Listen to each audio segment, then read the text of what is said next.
In the know, non-stop Vikings talk. It's Purple Daily on Score North and ScoreNorth.com. How does everything feel now that you're out here, you're in uniform, you got the helmet, you're running routes? Man, it feels super real. I got the helmet on, like you said, and just out here having fun. What are you hoping to accomplish this weekend? Just to learn, just keep learning every day and just learn how to become a pro and be a professional about everything that I'm doing. Did they throw anything that was strange at you? Did it feel pretty natural? What did it feel like? Oh, no, I mean, it's football, so it's always going to feel natural to me. I just got to make sure, it's another level, so I got to take another step and just learn how to prepare. Due respect to our guy, Darren Doogie Wolfson there, asking the tough questions for 5 Eyewitness News. The real MVP, based on some of the images I saw, the real MVP, and you heard his voice there, of Vikings rookie minicamp, Mike Max in the navy blue pinstripe suit. Wow. Goodfellas, man. Like he was, you could have put him in there with De Niro, Liotta. It would have been great. It was a great suit. I'm not kidding. It was a great suit. Dude, why can't you wear suits like that to work? I was just going to say, practice. I aspire to ever wear a suit like that. I mean, a suit, just start there, but then a suit like that, oh my God, it was great. God, that was glorious, man. Mike Max holding it down. So we are here today on this Monday with Judd's rookie minicamp observations. This is actually one of the low-key we've done this, I think, 3 years in a row now with you coming to the table here on the Purple Daily YouTube channel podcast with your rookie minicamp observations. Kellen Mond, a couple of years ago, you had some Kellen Mond observations. We should go back and listen to those if we could ever find them. We might want to burn that tape, actually. Yes. Jordan Addison is the voice you heard there off the top, and we will have a Judd observation on Jordan Addison, but we're going to get into some Jaren Hall discussion here, the Vikings' 5th-round pick quarterback, with your first couple observations. And I have a feeling, based on how much interest there was in Kellen Mond a couple years ago, I'm gonna say Jaren Hall is going to be I don't know if he becomes Mr. Mankato. He's probably the leading candidate, but I'm going to guess that he's going to generate a ton of interest among Vikings fans just wanting to know, how's Jaren Hall doing? And so Judd will start that conversation today. This is Purple Daily, daily Vikings entertainment, where we just want the Vikings to win a Super Bowl before we die. And that's right. When we say daily, this is a 365-day-a-year show, even during the dead of the off season, June, July. We are still here having a good time, talking Vikings, looking ahead. No matter what you watch, TCL has award-winning TVs for any budget, any space, all with stunning picture quality. TCL makes more than just TVs. They offer mobile products, audio devices, home appliances. TCL brings you joy and simplicity through innovative technology. Learn more at TCL.com. All right, Judd, you were there without a suit, but you were there. Yeah, schlepping it around with a hoodie on. Yep. Oh. Unkept. No. You set us up here. You have a handful of observations, and you tee up the first one however you want. Let's do it. So, day one, and keep in mind, this was a rookie camp, okay? So, this was just, it was, I am holding a roster here, and the majority of these lads are, trying out, okay? So, it's like the draft picks. That's cool. But it's a lot of guys who they're taking looks at. They probably build a file on a couple. But the majority of the guys on this list are obviously not going to be around long. That being said, the Jaren Hall thing to me, just from a starting point, is incredibly interesting because of this. And here's where I think it does differ from Mond.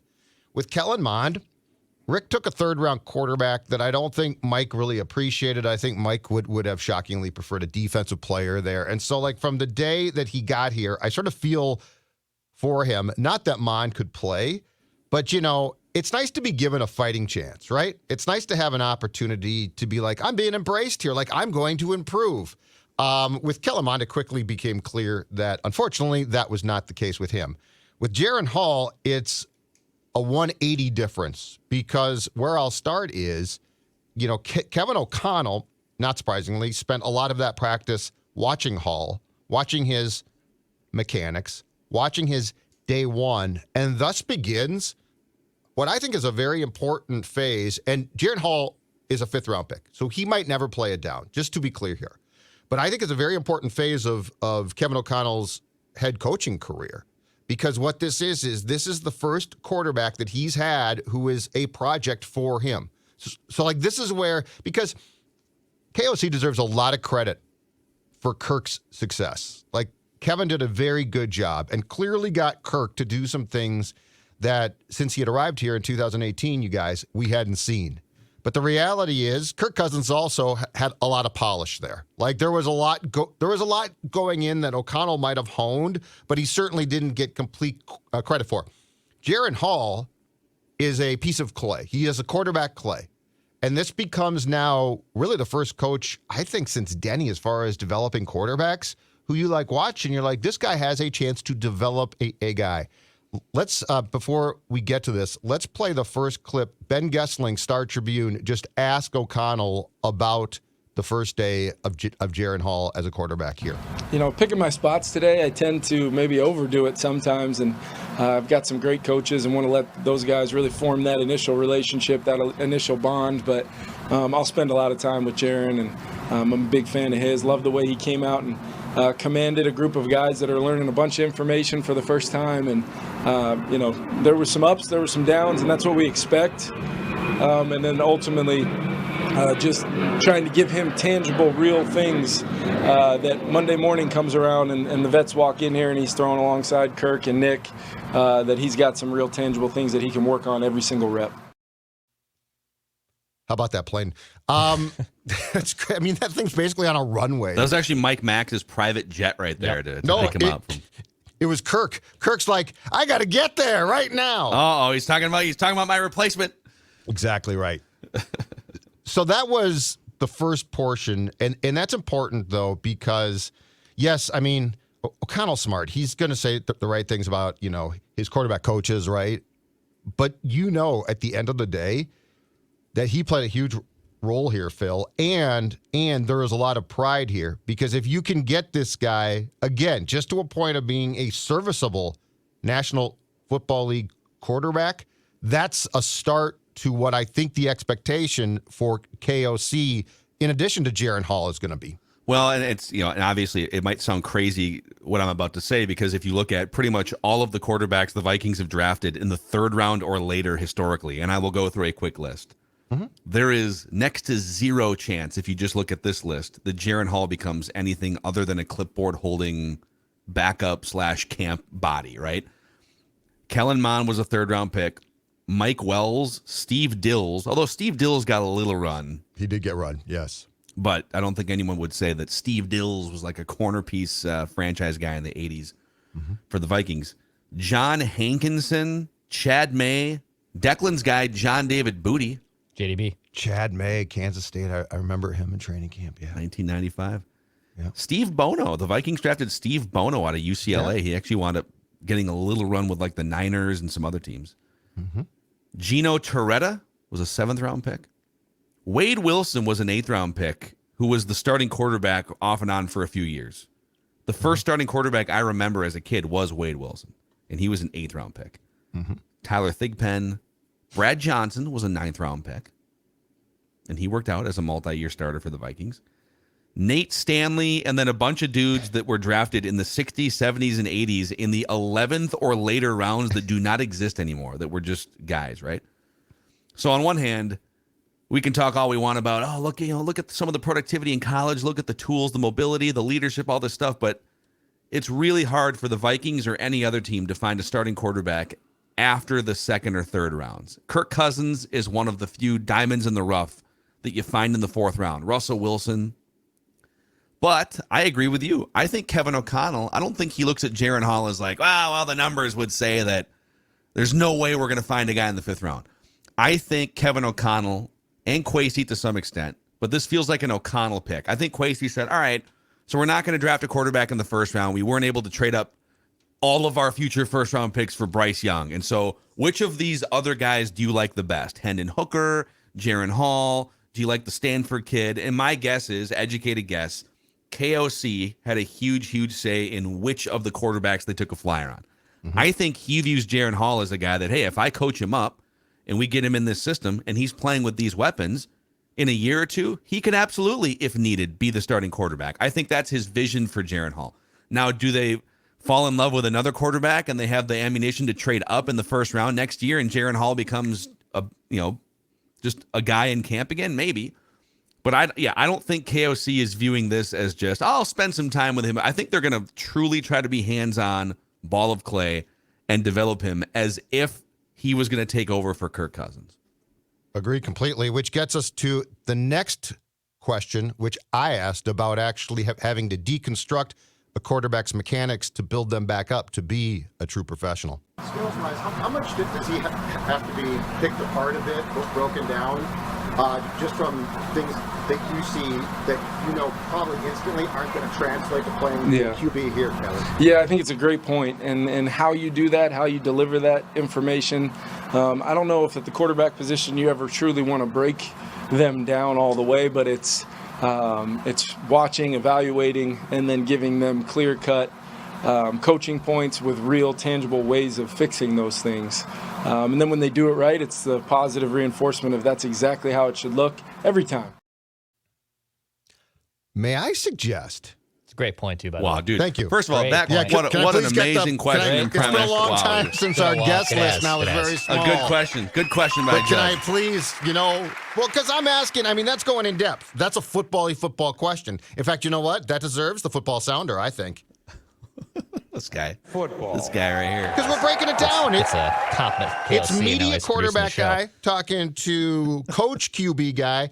But may I suggest this in being incredibly positive and maybe a little bit Pollyanna about this entire thing? May I suggest that this is, if nothing else, a really good test for O'Connell as well to do exactly what we were talking about, Phil. But, this is the first. So he's been a coordinator. He's been a position coach before. But this is his first chance as a head coach to sort of oversee what he wants. Exactly, right? Because, if you're working for the Rams, it's McVay's baby, and you get a say, but it's not yours. I think that part of what I really like about this situation is they drafted the quarterback who O'Connell clearly likes, but just as importantly, too, it now gives him an opportunity to get into, this is exactly what I want as well. And he's a smart enough guy. Guess what? He'll probably do some things that, in retrospect, he would change. So, again, having covered and watched this team for so long, and for so long, there has been, I think it's fair to say, a certain ineptitude towards quarterback development for a long time. Yes. May I say that for a young coach to get to start this process, I almost don't care who the quarterback is, that is going to be a really helpful thing, because he's going to now have a list or a checklist or a thought process of, I did this with Hall and it worked. I did this, but I would do the third thing differently. Well, you just hit on, environment. And we can sit here and going all the way back to Christian Ponder under Leslie Frazier and Teddy Bridgewater to some extent, and I would say certainly Kellen Mond for sure. Some of these guys might have just been busts wherever. It's possible that if Christian Ponder gets drafted by Andy Reid, I guess if you were going to take one coach to develop a quarterback, you would say, I trust Andy Reid. I think Andy Reid's done a pretty good job. Christian Ponder might have been a bust under Andy Reid. Kellen Mond might have been out of the league, and he's still in the league technically, under any coach, any system, any regime, right? But the Vikings have had so many defensive-centric guys that either don't know what they're doing with quarterbacks or don't, like you said earlier, Mike Zimmer would rather you have just drafted a linebacker. What he probably thinks, what's the point of this? What am I going to do with, dude, my job's on the line. Yep. You want me to talk to Kellen Mond in the hallway? My job is on the line. So again, maybe Kellen Mond's a bust anywhere, but now you get a Jaren Hall in here, and again, maybe he's a bust anywhere. We're going to find out. Just because I know people are going to take what we're saying here, and we're hyping up Jaren Hall. We're talking about Jaren Hall. We're talking about the Vikings' offensive-centric environment and culture, and you have a much better chance of reaching whatever your 90th percentile as a player looks like in this environment with an offensive coach, an experienced offensive coordinator, weapons all over the field, than under Mike Zimmer a couple years ago in this sort of desperate, panicked defensive culture, right? So that's why I'm optimistic about Jaren Hall or anybody that they would bring in. It's part of the reason why Kirk Cousins had 8 fourth-quarter comebacks last year. And the best coaches, too, have just been able to basically not take any quarterback and make them successful. But like, look at Sean McVay. He took Baker Mayfield off the street, right, this year. Took him off the street, makes a Christmas Eve start, beats a pretty damn good Dolphins team, right? You look at Kyle Shanahan, who can plug in almost anyone, it seems like, at quarterback. That offense can work. And it's not just Kyle Shanahan. It's a whole litany of systems and coaches and words that just make things easier for that quarterback when he's under center. But those are the best guys. Andy Reid can take Alex Smith. He can take Chad Henne, and he's not worried about losing a playoff game, for God's sakes. Like, we've seen crazy things happen where the best coaches can plug in so many random quarterbacks, and it's not a complete train wreck. And I think that's what Kevin O'Connell's obvious goal is here with someone like Jaren Hall, with someone like their next rookie quarterback, whoever it could be. That's what separates, good coaches from these great ones. The point, real quick, the point that Declan just made is, it's funny because as you were saying that right before I was jotting down throughout these sound bites, it kind of feels like the great offensive coach minds in this league, they're almost showing off with random quarterbacks now. And Declan named a few. People kind of clown on Mike McCarthy. Mike McCarthy helped develop Aaron Rodgers, won a Super Bowl, 13-win seasons. The combination of Mike McCarthy and Kellen Moore could just go win games with Cooper Rush. If your offensive culture and system is good enough, you can put Cooper Rush in if you're McCarthy. You can put Brock Purdy in if you're Shanahan. Declan named a couple guys. You can put Daniel Jones back in if you're Brian Daboll and say, all right, screw it. We'll figure it out. We're not going to bomb the ball down the field like we did with Josh Allen, but we'll definitely put up enough points to win games. Is Kevin O'Connell one of those guys? Can he coach up players that might not otherwise be NFL quarterbacks? Can he get the most out of veterans and young players? There's one word here I think that becomes incredibly important, but when I say it, I'm not going to apply it to the people that you think I am. It's adaptability, but it's not of the players. The old school thing, the Childress thing, was what? This is my system. We're going to run my system, and I need players that can do that. Look at what a lot of the new coaches and Andy Reid does. He says, no. I have different ideas and systems that can work dependent upon the quarterback and adaptability. I'm going to give you a Vikings quarterback who I think got completely shortchanged by this. And it's not Ponder. Ponder's a first-round pick. Those guys are different. They should be able to at least step in and look competent. And Christian really didn't, okay? So Ponder is, like, to me, too obvious of talking point. I'm going to give you, I believe it was the last pick of the second round in 2006, the late Tavares Jackson. Tavares Jackson, if you go back and watch, had a great arm. And he had a skill set. And laugh now, but I'm not joking here. He had a skill set. But you know what? Brad said he is going to run, I think he can run my West Coast system. Phil, do you recall how much, just from a starting point here too, like this position is incredibly hard. Do you remember how much Childress would offhandedly at the podium mention Tavares has to be able to spit out the play, which, by the way, in the West Coast is this huge amount of verbiage. Like we're not talking green 80. We're talking verbiage for days, okay? Well, he literally would call it a kick-ass system. Yeah. Right? But the point is, put Tavares Jackson with or a guy, I should say, like Tavares Jackson, with a Kevin O'Connell, okay? Kevin O'Connell ain't going to say, hey, Tavares, if you can't run my system, we're screwed. He's going to say, what can I do? And so this is, I don't care who we're talking about. The important thing here for all of these guys who have ideas for days is to condense them, consolidate them, and make them as easily and digestible for the players to understand. And that's what a lot of the old school guys, I think, failed to do. And that's where Andy Reid gets a ton of credit, because I think he adapted that. You know, another guy, just as we're mentioning Andy Reid from the Andy Reid coaching tree, Nick Sirianni. So Sirianni takes over in systems and processes. His press conference when he came in to take that job was a disaster. But he comes in, takes that Philadelphia job, and if I'm not mistaken, I think Jalen Hurts played like a handful of games the pandemic year. They had kind of benched Carson Wentz, and I think he had played a few games in that 2020 season. Yep, Doug Peterson still had not been fired yet. But the big knock on Jalen Hurts, the reason why he fell to the second round is, boy, accuracy issues. He was benched in the national title game, like couldn't rise up in a big game. And so, boom, stock falls. And then his first year, yeah, he can run a little bit, but 52% completions. He had a 34 QBR. Just like, he can run, but you can't trust Jalen Hurts to be the quarterback of a team that aspires to go deep in the playoffs.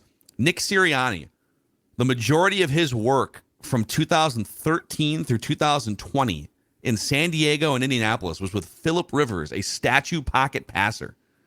So he comes in with his systems that I've worked with Phillip Rivers for the past decade, basically. And he comes into Philadelphia and says, oh, yeah, we don't need to. We can, hell, let's build something that works for Jalen Hurts. This will be great. And they bump his completion percentage up from 52 to, like, that whole Brad Childress thing. It's actually infuriating when you think back on it. And like you said, maybe Tavares Jackson would have been a dud either way. But what if Tavares Jackson would have played in the San Francisco read option offense that Colin Kaepernick got to man, right? Yep. The Greg Roman style offense. Something like that would have played to his strengths, his mobility, his rocket arm, get outside the pocket, use your mobility. And who knows what would have happened. He's probably still a bust. Don't get us wrong here. But we're just talking about, like you said, adaptability. At some point, would the Vikings go from the things that work for Kirk to the things that may work for the successor or Jaren Hall or whoever it may be? And I think, to your point there, I think that KOC, and it's probably not with Jaren Hall, but I think he's itching to do exactly that. Like, think about it. In what he wants to do, if your quarterback can get outside the pocket, have a good arm, and is more athletically inclined than Kirk, there have to be that's the point. Is I think we're graduating now, and I'm not positive of this across the league, but it feels like it. I think we're graduating to a point where we are seeing a lot less of, it's the West Coast system, right? It's this system. Yeah. I think what we're seeing is, yes, there's elements of West Coast, but they're mixed with things. And so coaches now, because this game has graduated to a point of chess on a weekly basis. And that's the thing is, I think it's not necessarily that O'Connell wants to jettison Kirk, but do I think that Kevin sees potential with a quarterback who's different than Kirk? Absolutely. No question about it. Do we have another clip, a KOC clip here? Or do we play two? We played two. We played two okay. on the KO, and then there's one about Byron Murphy. Yeah. Okay. So hold on. And by the way, I was wrong. I thought Sirianni coached a couple of years under Reed in Kansas City.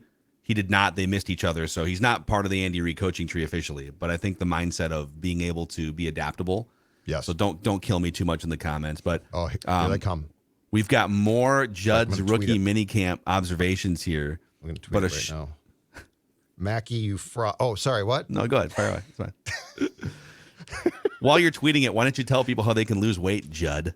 Oh, okay. You know what? I'm going to put the phone down, and I'm going to tell you a very important thing because you can lose. How would you like to lose up to 10 pounds by Memorial Day? That's right around the corner, and you are walking around 10 pounds lighter. Is that possible? Yes, with my friends from Livia Weight Control Centers. Their doctor-recommended program not only is going to help you drop as much weight as you want, but most importantly, it's going to help you keep that weight off. Imagine that. Imagine it gets to July and, man, the pounds are gone and you're feeling great. And then the most important thing, you keep that weight off. Now you're saying, okay, Judd, that all sounds great, but what's the deal? Do you have a deal for me? Of course I have a deal. Join today and receive 3 months free. That's right, 3 months free. Get summer ready now by calling 855-GO-LIVEA or going to Livia, LIVEA.com. Again, 3 months free, 10 pounds off by Memorial Day. The only thing you stand to lose is weight, and that's a good thing. Speaking of being healthy, by the way, our friends at Athletic Greens with that AG1 product. About 6 years ago, I discovered Athletic Greens. AG1 is like nutritional insurance to start your day. 1 scoop mixed with a bottle of water, you got your full allotment of nutrients for the day. 75 high-quality ingredients that give me important daily nutrients. It's oftentimes the first thing I consume in the morning just to get that blast of nutritional insurance. Or it could be something early in the afternoon to help combat brain fog and energy levels dropping. It also helps with my gut health, replaces my daily multivitamin. Again, 75 high-quality ingredients to give you nutritional insurance. If a comprehensive solution is what you need from your supplement routine, Athletic Greens is giving you a free 1-year supply of vitamin D and 5 free travel packs with your first purchase. Go to athleticgreens.com/purpledaily, athleticgreens.com/purpledaily. All right, the rookie minicamp observations continue, Judd. I cheated a little bit here, too.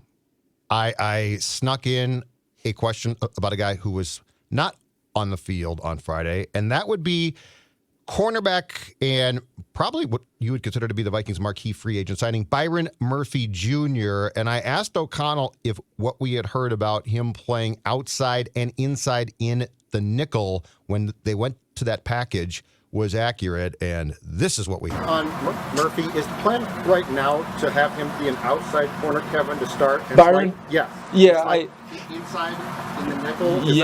I think as he's done in his career, recently in Arizona, you saw him in those base downs play an outside corner position and then seamlessly transition inside to be one of the better nickels, in my opinion, in football. So Byron's off to a great start. Every single day you just get a feel for, the type of movement skills he has, the experience he has in kind of a wide variety of doing different jobs. But at the same time, you can tell he loves football. He's showing some real leadership traits as well. Of just every single day he shows up to this building with a mindset of what he wants to get accomplished alongside his teammates. So really, really off to a great start. Glad you asked about him. Oh, wow. Look at you. Yeah, I mean, This we is are just- like, this it's This is some collusion. It's like this. It's like this. He sees a great football mind. He's like, yeah, So glad you here. asked. You know what that is too? I think that's a subliminal message from KOC. Hey, quit asking me about these rookies. Like half these guys aren't even going to be exactly playing in the Great third point, preseason game, for God's sakes. This is a real football man over here. Stop asking about the slappy list and let's get into the meat and potatoes of what Byron Murphy Jr. is going to mean. Wow. What a reporter. Can I say? The former lead Vikings beat reporter for the Star Tribune and StarTribune.com. You don't lose your fastball. Come back more crafty now. I mean, the fastball's a little bit down, but you know what? I'm throwing a sweeper now. I'm throwing a sweeper. Okay. That's why I'm so good. That's what that was. So I love this, and here's why. I thought Shannon Sullivan in 2022 was a disaster in a very important spot. The other thing I love is you are going, so for the most part, that room is young players, second-year guys and rookies, right? Mm-hmm. You guys remember when one of the best nickel corners in the game, Antoine Winfield Jr., was jettisoned, and they said, yeah, you know what we're going to do? And we're like, no, what? We're going to move Josh Robinson inside. And we're like, he's never played there before. And they're like, we'll train him. Okay, the nickel corner, and I don't care if you played it in college or not, in this league is a different, complex animal. It's totally different. Here's what I like. They are clearly going to bring in and have young corners compete outside, which is where, and I know that's not an easy spot, okay? But when you're talking about the confusion that occurs inside with routes, it's sort of a hybrid, in my opinion, cornerback linebacker role. When you're going to remove any of the young players from having to concern themselves with that, and they just have to learn the principles and fundamentals of what you want from your cornerback, advantage is enormous. So Murphy can start outside. That's great. I think you're in nickel fill, like 62% of the time? It's funny. I was just trying to pull that up huge amount on of PFF. the time. So basically, they're going to be in the nickel more than 50% of the time. Yeah, I think it's 60-something now. So call it 2/3 of the time, give or take, right? So what you're saying is Murphy, the 2/3 of the time. Yep. Murphy's going to be in the slot. He's going to be in the nickel spot. Correct. Because Kevin O'Connell thinks he's one of the best at that in the NFL, which is great. But if they're in the base defense, he's still going to be on the field most likely, right? Correct. Okay. Yes. But you open now, I think lots of games, you start with 3 corners. So, but I like the fact that they're not going to now take a young player and force feed that player that spot. It's not that you don't want them to play there and develop there in practice. That's important.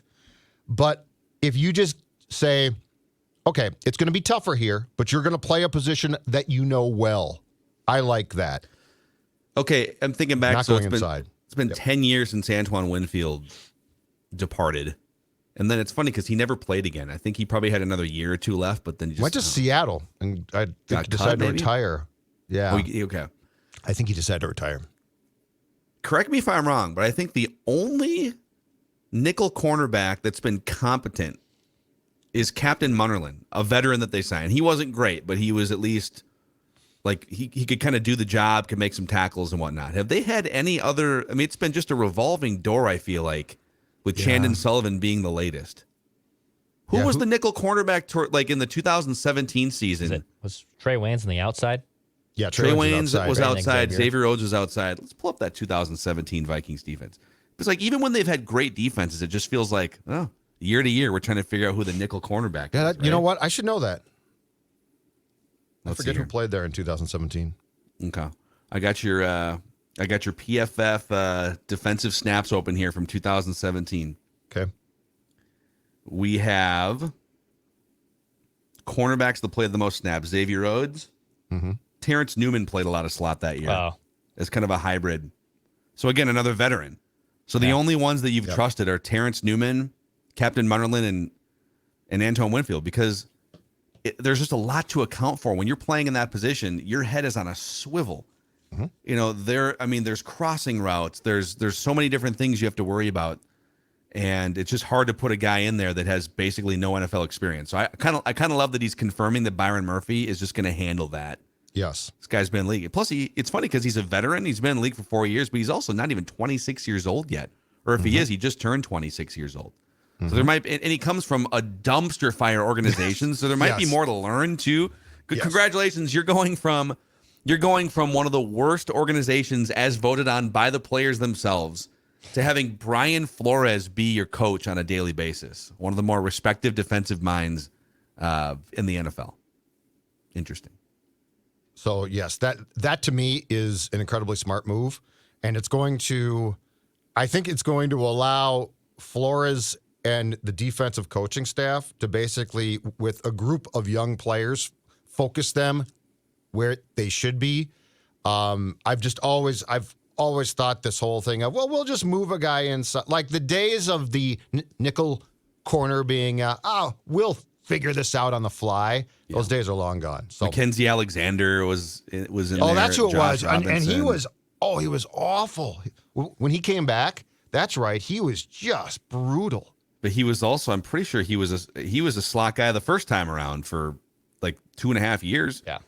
I think he had a couple good flashes in there, but his first go around with the Vikings wasn't horrible. When he came back, that was he was was bad. A dumpster fire when he came back. Yeah. Anyhow, okay, I know you don't have a clip for this one, but I'd love a Judd rookie minicamp observation on the first round pick Jordan Addison, if you could. Well, we already played the clip off the top of the show, I guess. Absolutely. Have your finger on the football sounder, because what I'm about to give you is a tutorial in what happens on the grass and X's and O's, okay? Come on! Football! Jordan Addison, first of all, does not have, in my opinion, killer straight ahead speed. It's not bad, but it's not like, oh my God, did you see that? But here's what he has, in my opinion.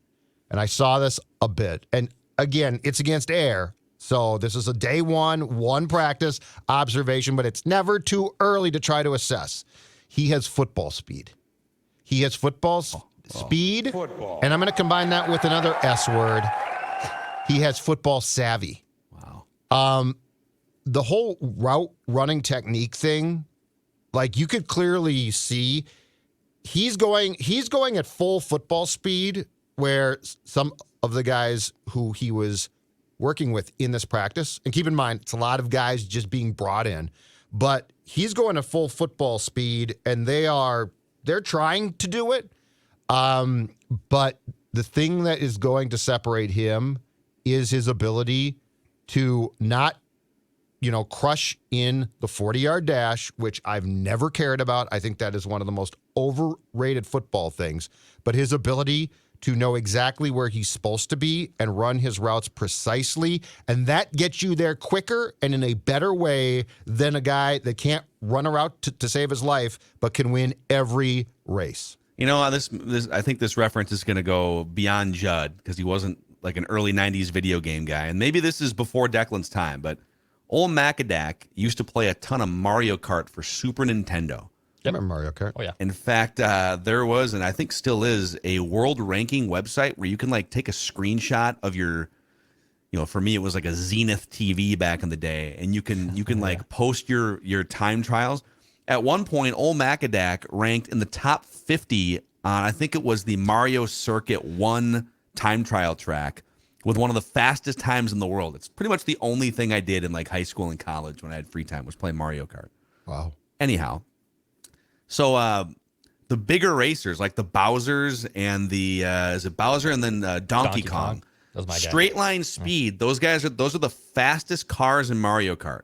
I'll wait. Once you get them going. But if you pick Toad, for instance, Toad has great handling skills. Straight line speed, he's going to lose. But a full lap around a track with twists and turns, Toad's going to have the tight handling that you need to get around some of the corners, right? Mm-hmm. That's Jordan Addison. Jordan Addison is Toad in Super Mario Kart. Tight handling skills. You only really need the straight line speed once you've caught the ball and you're trying to outrun defenders, right? Like that's pretty much it. So give me the guy that can zigzag his way in and out of breaks with tight handling, precision, and catch a pass 18 yards down the field. And if he gets tackled, all right, whatever. It's a 20-yard game. Mm-hmm. So I kind of love this. Kind of feels like unleashing. We were talking last week. We were doing some Timberwolves discussion on our other show, Minnesota Sports with Mackie and Judd. And Jaden McDaniels went down last summer to the Jamal Crawford Seattle Pacific Summer League. And it was Jaden McDaniels going into year 3 in the NBA against a bunch of rookies and some non-NBA players. There's a couple NBA guys mixed in. And he drops 53 points. To me, that seems like Jordan Addison seems like an advanced rookie compared to the guys that he's practicing with right now. So it's not shocking that he would look like a more polished football player when up against some of these guys that are just trying to like get to the next section of their NFL careers by making training camp roster.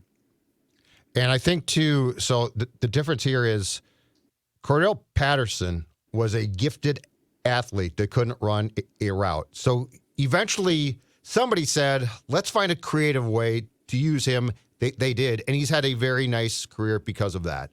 But let's go to Laquan Treadwell, who was just an absolute bust.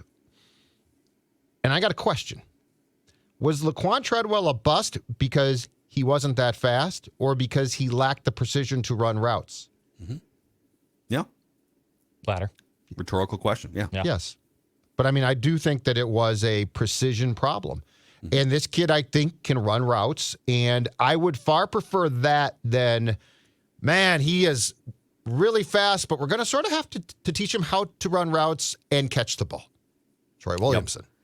Yep. Yes. I mean, Chris Carter is the great example in Vikings history of a guy that I don't know what his 40 time was, but certainly in his late 20s, early 30s, that dude wasn't outrunning anyone on a football field. And he still caught 115 passes, 12 touchdowns, 1,300 yards receiving. Mm-hmm. So give me the route running, give me knowing what you're supposed to do, where you're supposed to be. I do think there's a certain threshold of athleticism. There's a certain level of size you need to get away from big cornerbacks off the line of scrimmage. There's a certain level of speed you need to outrun because you're still going up against fast defensive players. But if you can reach that threshold, all the other stuff is what's going to take you to the next level. So, but look at that breakdown. Wow. Football. A lot of positivity, too. A lot of positivity. So for anyone who says, oh, sports dad, you are always full of anger on Mondays and you hate our teams, I hope you take this episode to heart as me pouring out what I saw in a positive way. Look at this. You get a guy out at practice for the first time in a few months, and he beams with positivity. He bonds with the head coach. The head coach and I?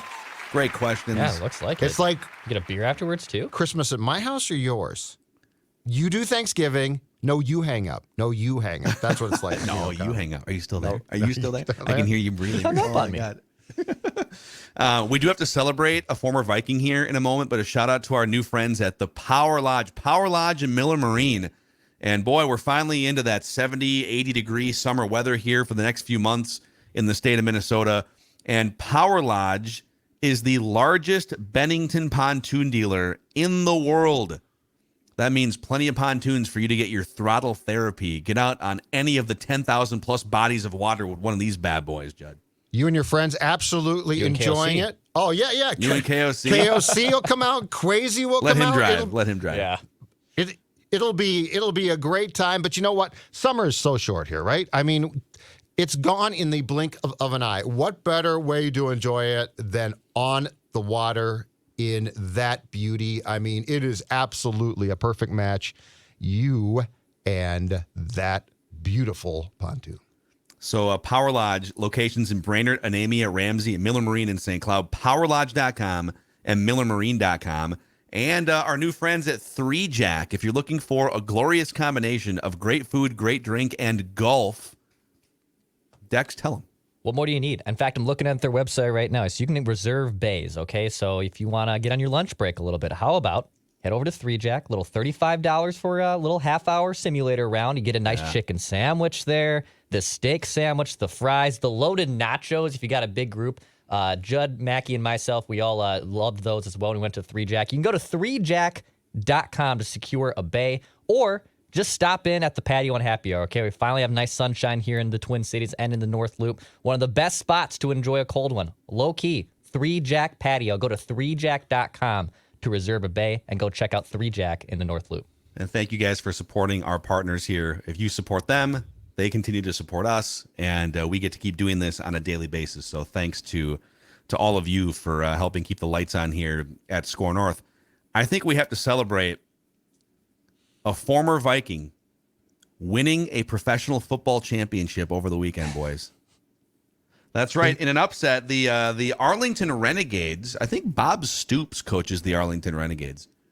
They were under 500 in the regular season. They come back and they just go gangbusters at the end of the season, and they win the XFL championship in large part to left tackle William Beavers. Willie Beavers. That's right. Left tackle? Willie Beavers. Way to go, Willie. I wish I had the is flag on the for roster. Earliest draft pick in his draft class to be cut. Didn't even make it out of training camp in a 4th round pick, who I think came back here for a cup of coffee again. Oh, my Willie God. Way Beavers, to go, Willie. I have no idea if he plays or not. Maybe he might be their starting left tackle. I legitimately have no idea, but I know that he is now, and no one can ever take this away from Willie Beavers, an XFL champion. So congratulations, Willie Beavers with the Arlington Renegades. He was with the Commanders last year. How'd you even find he was on the roster there? A couple people on Twitter sent me a note that Willie Beavers is, I don't know if he was like holding up a trophy, but some people somehow knew that Willie Beavers was on the roster. So God, he's almost 30 now. Yeah, he's 29 years old. He'll be 30 years old on October 2nd. He was with the Commanders last offseason. He signed with the Commanders on June 14th of 2022, placed on injured reserve prior to final roster cuts, and then he was released on October 18th. So there it is. Willie Beavers. Willie Beavers, congratulations. Willie nice Beavers. work, folks. Thank you for identifying a Vikings draft legend. Yes. So if you guys could click the subscribe button and the like button on the Purple Daily YouTube channel, it helps spread the word about this awesome community that you guys are helping us build. And the same goes true on the Apple podcast page, too. If you listen on Apple, a 5-star rating and a positive review help us climb the charts, help us spread the word about the show. We just want the Vikings to win a Super Bowl before we die. This is Purple Daily.